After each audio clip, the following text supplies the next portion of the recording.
Should you ever go through your partner's phone? Yes, but not as a habit and not without reason. A lot of people immediately say never. They frame it as a hard boundary.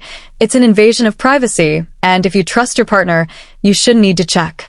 On paper, that sounds clean. In real life, relationships are rarely that clean. Because people don't usually wake up one day and decide, out of boredom, to search their partner's phone. It almost always starts with something else. A shift in behavior. A pattern that feels off. Small inconsistencies that don't line up anymore.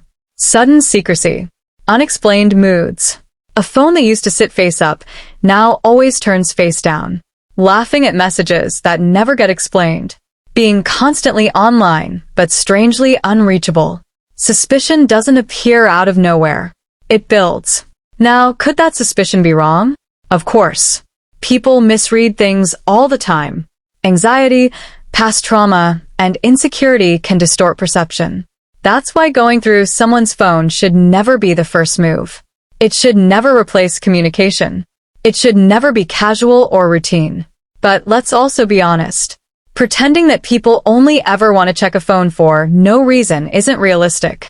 Most of the time, there is a trigger. Something that broke the sense of normal. This is where the trust argument gets more complicated. People often say, "If you don't trust me, leave." But trust isn't just a feeling that exists in a vacuum. It's built through behavior over time. And it can also be damaged by behavior over time. If one partner consistently acts in ways that create confusion or doubt, it's not surprising that the other starts looking for clarity. Now, about privacy. Yes, your phone is private. But privacy in a relationship isn't absolute in the same way it is with strangers. A partner isn't a coworker or acquaintance. They're someone you're emotionally, physically, and often financially entangled with. So the real question becomes, what does privacy mean inside a committed relationship? Complete secrecy in the face of serious concern can sometimes create more damage than the original suspicion. Because at that point, it stops being about the phone and becomes about what the secrecy is protecting. That doesn't mean unrestricted access should be normal. It shouldn't. A healthy relationship doesn't require surveillance. But it also doesn't mean a partner is obligated to ignore every red flag just to prove trust. So, yes, there are situations where going through a partner's phone happens. Sometimes it confirms suspicions. Sometimes it proves them wrong. And sometimes it exposes a deeper issue. Two people who simply have different definitions of trust, privacy, and commitment. And that might be the real issue. Because the real conflict usually isn't should you check or not.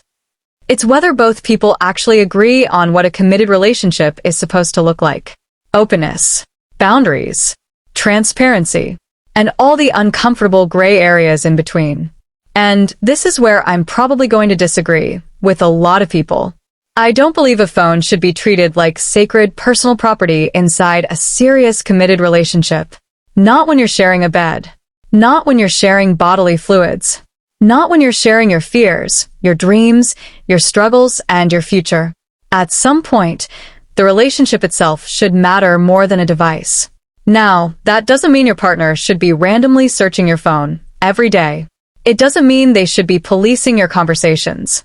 But if the person you're building a life with has genuine concerns, and your response is absolute secrecy, you shouldn't be surprised when that creates even more questions. And if you're the person asking to see the phone and your partner refuses, then maybe the focus shouldn't be on the phone anymore. Maybe you need to start asking yourself some different questions. Why is access being denied so strongly?